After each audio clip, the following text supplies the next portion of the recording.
Good morning, and thank you so much for joining me for Spark with Dr. Angela. I am your host, Dr. Angela Chester. You know what I want to do on the show. I want to enlighten, inspire, and empower you to become your best self. Scripture reminds us that the tongue is a small thing that makes grand speeches, but a tiny spark can set a great forest on fire.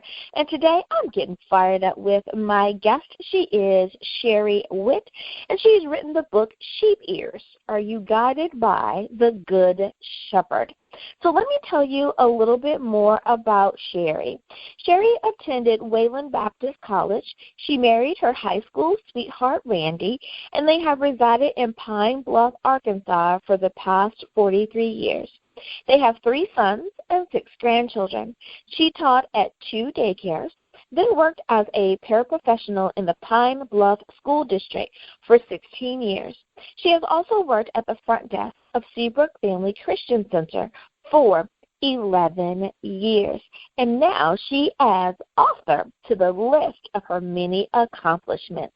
So go on, get comfy, get cozy, get ready, get your coffee, get your tea, because we are about to get started. We want to hear from God, and I think you want to too. So without any further ado, we're going to give the mic to Sherry. Good morning, Sherry. Thank you so much for being on here with Daily Spark with Dr. Angela. Good morning, and thank you for having me. Thank you. Now, I have to ask you, such a wonderful and intriguing title, especially with the sheep ears. Now, where did you get the title? Did the title come to you first, or were you writing and the title kind of came out of it? How did you come up with sheep ears? Well, that's a really great question, because as I was writing the book, all of my stories, which there's 80 stories, short stories, they all began with Have You Ever?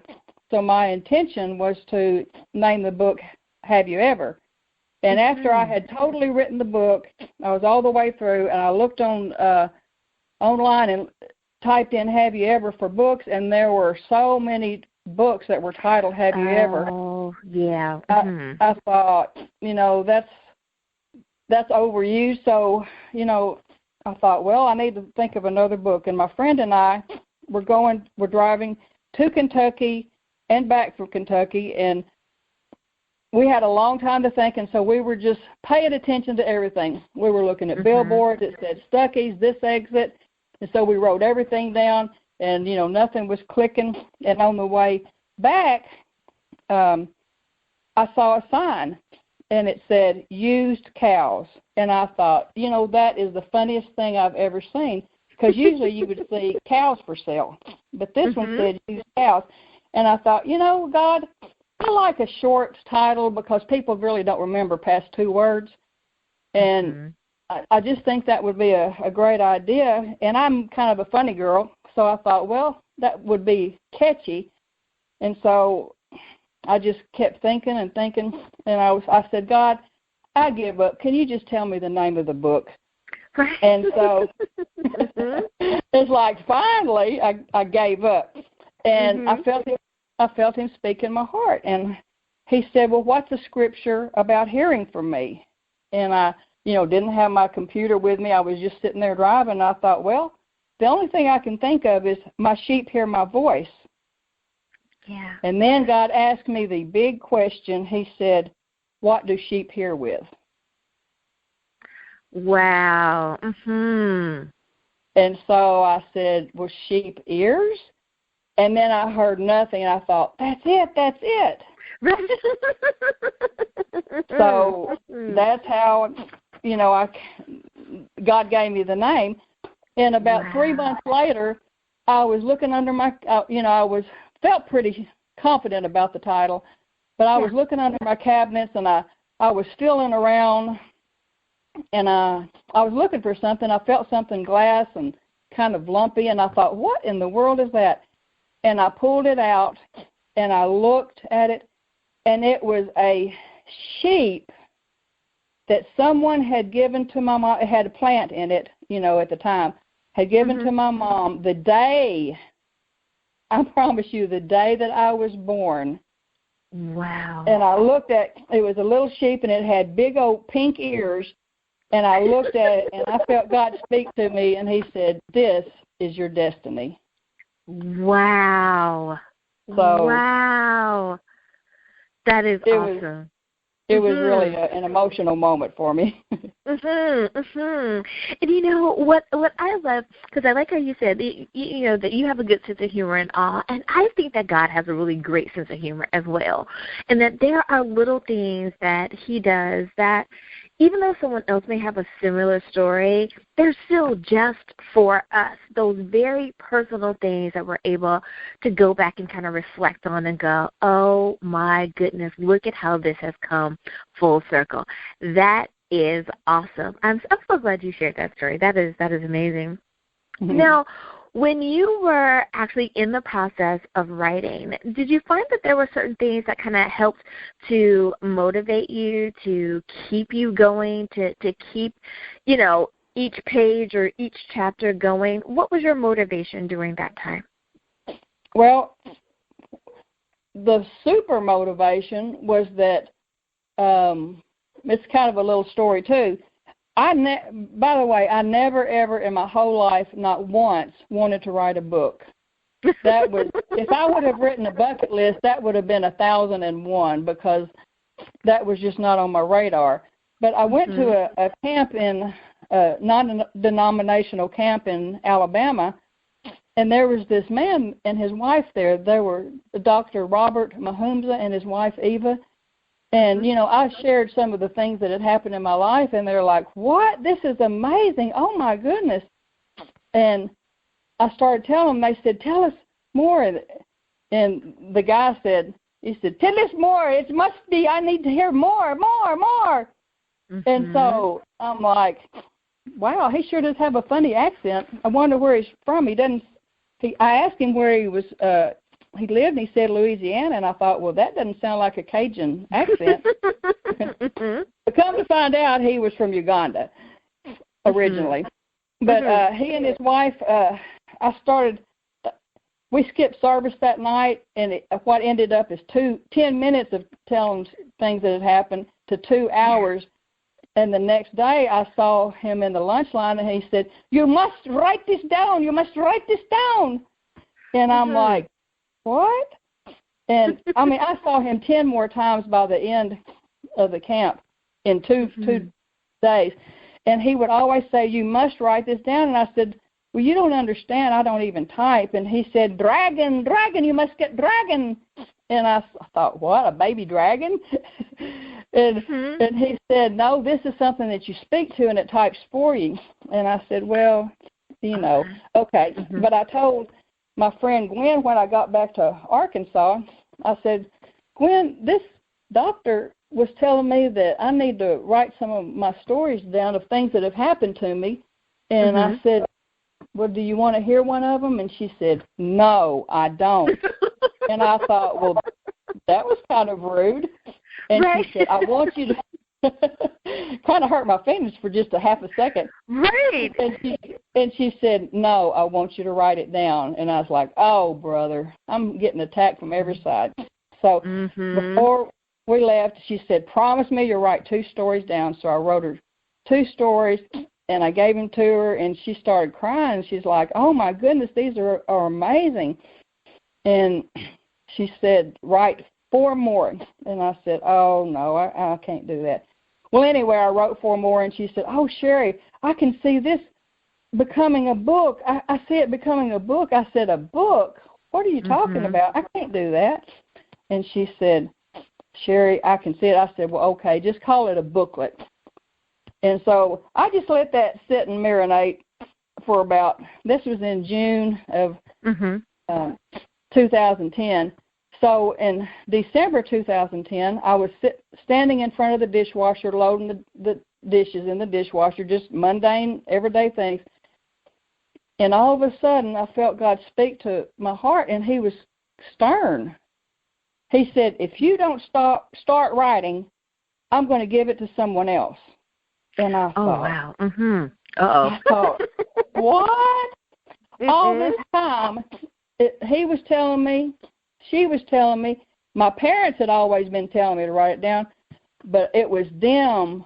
It was God speaking through them, encouraging me. And it was so amazing because it was like 10 minutes till closing time, Christmas Eve.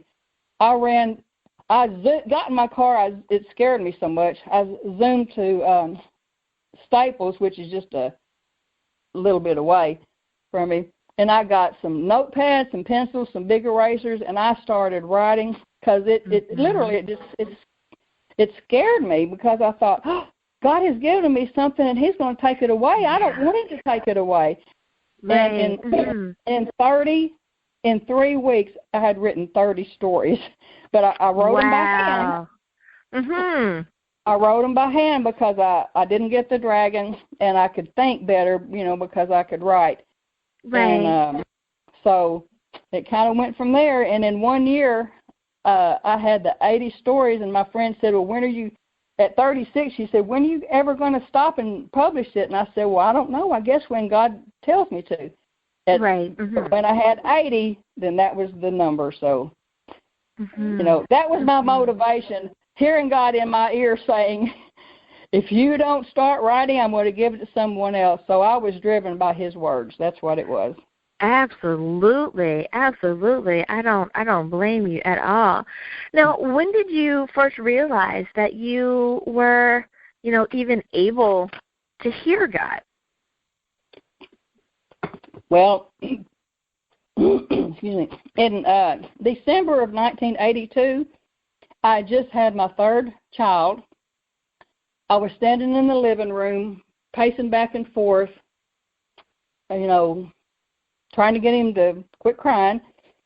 And all of a sudden, I felt God speak to me. And He said, I want you to get $125 and give it to Cindy Johnson. And I thought, what in the world? Cindy Johnson? I said, God, Cindy Johnson is in Conway, and that's like 60 miles away. And besides, I don't even have $125. Guess what He said? He said, yes, you do. It's in your top drawer of your dresser. And I said, what? And I all of a sudden remembered that I had set aside money for Christmas, and we'd already gotten the Christmas presents for the kids, and I had $125 left. I had completely forgotten about. And so I was like, what? He's looking in my drawers. Yes. Oh my God, that is so awesome. I mean, that is just so awesome. So I looked up Cindy's parents. They lived 2 blocks from me. Yeah. Man's name was Travis, and I said, I really think it's very urgent to get this $125 to Cindy. He said, baby, she didn't need any money. And I said, I don't think she does either, but I just feel this pressing need from God. He said, well, on your word, I know you're a good person. He said, I'm going to go up there and take it to her. So I took him the money, and he drove 60 miles to take it to her, and then I didn't hear anything for a week. And so after about a week, I saw him, and I thought, I said, by the way, Travis, whatever happened? He said, oh, I'm so sorry. I forgot to get back in touch with you. He said, you won't believe what happened. He said, I took it to my daughter, and she had some friends that her friend had just had a baby and was in the hospital, and the same day that they were coming home from the hospital, they got an eviction notice and said that they couldn't come. They wouldn't be able to come back to their house. And that's how much money they needed. Get out of here. $125. And I thought, wow. I said, that was too specific. That had to have been you speaking to me. Absolutely. And so, I'm pondering that, and I was so proud of Travis for taking it up there too, and for Cindy for knowing where to take it. So it wasn't just me; it was everyone listening to God. So about 2 years later, I was mowing the grass. I was mowing my neighbor's across the street, her grass, And I had about 5 more rows to go, and I was almost through. I was pouring down sweat. It was 100 degrees. And I felt God say, get $125 and take it to Mr. Rice and give it to Sarah. And I said, God, I am so hot and I'm almost through. Can I please just wait until I'm through mowing this grass, and then I'll give it to her? Would that be okay? And he said, no, now. So, man, I just killed the lawnmower right there, and amazingly, I had $125 right then, too. So Mr. Rice was my neighbor 2 doors down. So I went to him, and I said, Mr. Rice, I feel kind of embarrassed about this, but I feel like I'm supposed to give $125 to your daughter. Could you call her and, get this to her? And he said, well, the same thing. He said, well, baby, I don't think she needs any money. I said, oh, here we go again. and I said, well, I don't really know that she does either, but and I told him what had happened to, about Cindy Johnson, the other $125. And he said, well, maybe something is going on that I don't know. So he said, okay, I'll do it. And I said, all right. So I went back, finished mowing the grass, took a shower, went back over, and I said, well, what happened? Did you find anything out? And he said, you will not believe this. He said, she had pawned her wedding ring, and today was the last day for her to get it out, and they would have sold it tomorrow. And this was like, at about 4 o'clock. Right. So with that money, she was able, and it was exactly how much? $125. Yes. So after that, I started trusting. I started trusting God because I thought, I think that was God's way of letting me know He is speaking. He just wants us to be on this earth to help people. He wants us to be fun. He wants us to be, not to wait for, 2 days if He says do it now. If He says do it in a week, that's fine. But it started, I think when you start, asking God to say, God, please, just, I want to hear from you. I want to hear from you. I don't think He's going to be really hard. Right. He's going to not give you any hard assignments. And there was this man that I was talking to. I gave him one of my books, and I said, he said, he was wearing a nice suit, and he was in a hospital. He was one of the higher-ups in the hospital, and I gave him my book, and he said, he kind of had a faraway look in his eye, and he said, I asked God 2 years ago if does He still talk to people, and if He does, could He talk to me?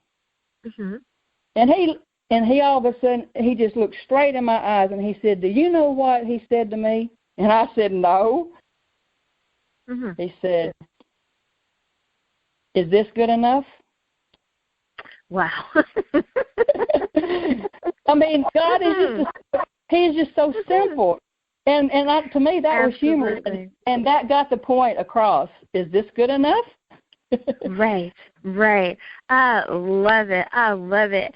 Well, listeners, it is time for us to take a very short break. But before we do, Sherry, if you would please, can you remind everyone what is the title of your book? Where can I pick up a copy? And how do we find you online? The name of my book is Sheep Ears, Are You Guided by the Good Shepherd? You can get it on Amazon, Barnes & Noble, all major book sites, Westbow Press, who is my publisher. If you click on Amazon on the Kindle, you can read the first 4 chapters, and you can see all the format of my chapters and everything. And it's available on Google Play, eBooks, Kindle, and all like that. Love it. I do have a website, www.sherrywitt.com. All righty, listeners. Now you know where you can pick up a copy of the book. We'll be back right after this.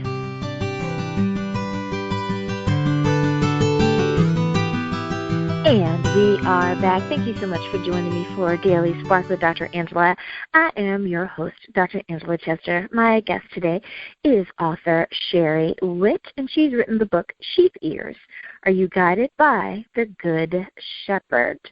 Now, Sherry, we were just talking about your process and your motivation, and you mentioned before we went to break that you can see a sample if you're looking at the Kindle edition of your book. I see that after each story, there are around 6 questions with some scriptural answers to them. Could you use your book, or did you write the book as a way to perhaps introduce people to Bible study or a supplement to a Bible study? What motivated you to include that portion in the book? Well, I had finished writing the whole book, and I was, pooped out, and I was ready to, get it published. And I had a friend suggest that I write questions after each story. My friend Gwen that encouraged me from the first. And I thought, oh, no, I just don't feel like I need to do that. I'm tired. And she made me promise to just do, for one story, and I did it. And I thought, wow, this is just flowing. I think this is supposed to be something I'm supposed to do. And I ended up, what I did is I wrote around 6 questions that pertain to the story, and then also the scriptural answers that answer the questions. And most people have told me that the questions bring it personal to them. In other words, the story was about things that happened in my life, but the questions are things that are general questions to bring. For instance, about have you ever acted quickly, is with $125 that I referenced you. And so, here's one of the questions that I wrote. Question number 7: Are you quick to listen yet slow to obey? God can tell us to do something, but are we slow to obey? So the scriptural answer is found in James 1:19-22 in the NIV. My dear brothers, take note of this. Everyone should be quick to listen. Do not merely listen to the word and so deceive yourselves. Do what it says. So you see, you can use that to as a kind of a thermometer for yourself, and figure out where you are and how much you line up with Scripture. I love that. I love that idea. Now, yes, a lot of people say that they use this as a Bible study, and they also, I've heard that quite a few couples have told me that they'll read one story a night, and then they'll read the scriptures and the answer, and it's a good thing to do like right before bed because it's kind of like a devotional. So that's another thing that helps. Another example I have is, thank you. One of my stories was, have you ever controlled your anger? And that's a really interesting one.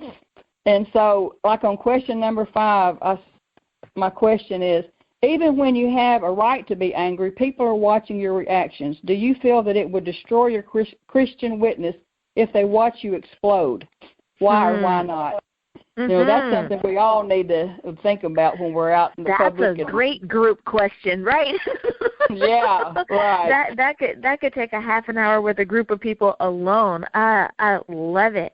Now, I have to ask you, because so many times the authors that are on my show, not only have they written a really awesome book, but God kind of imparts to them other bits and pieces of books. So I want to kind of get the jump on it if I could and ask you, are you writing any more books, or do you think that God will share more stories with you so that you can get those published as well?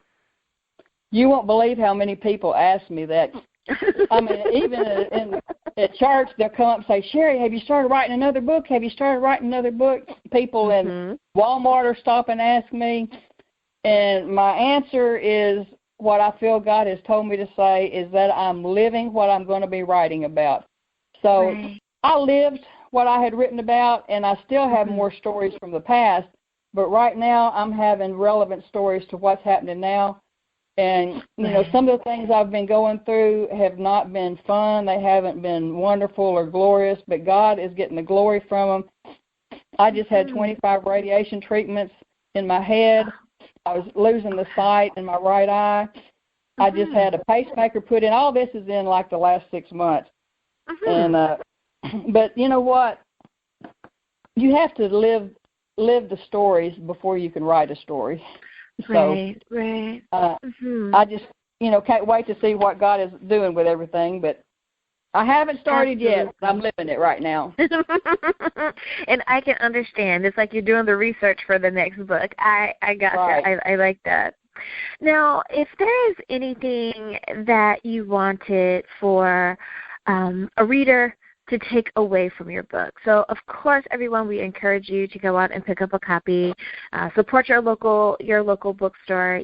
We love when we can share our dollars with the mom and pop shops out there. But, of course, you can also pick up a copy on Amazon, Barnes & Noble, therefore. Now, Sherry, when you were writing, was there something in particular that you wanted when that reader finished Sheep Ears? Is there something that you wanted them to be able to take away from the book? Yes. I want them to understand that hearing from God is as simple as breathing. Now, you need to read the Bible. If you don't read the Bible and you just hear a voice in your head and it says, go run out in the street, but that's not God. And if you have an urge to all of a sudden take a lady's purse, well, that's not God. God will never ask you to do something that is against His principles, against His commandments. So, for one thing, you do need to get a foundation, but God's not going to say you have to read the whole Bible and then I'm going to talk to you. No, that's not how He does it.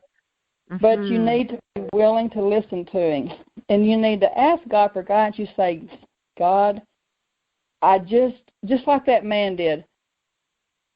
Does God still speak to people, and do you speak to me? And God will speak. He doesn't shout. He's not intimidating. It's just like yourself talking to yourself, but it's His Spirit speaking through you. So it's gentle, and most people overlook it because it's so simple.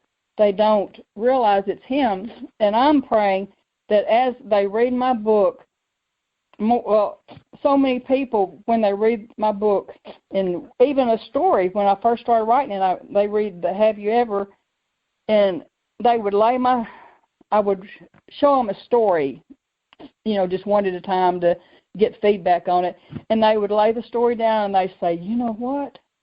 The same thing happened to me. So that's when I realized that was why I started them all off with Have You Ever, because God is trying to help people realize, and through this book, that the same thing has happened to you.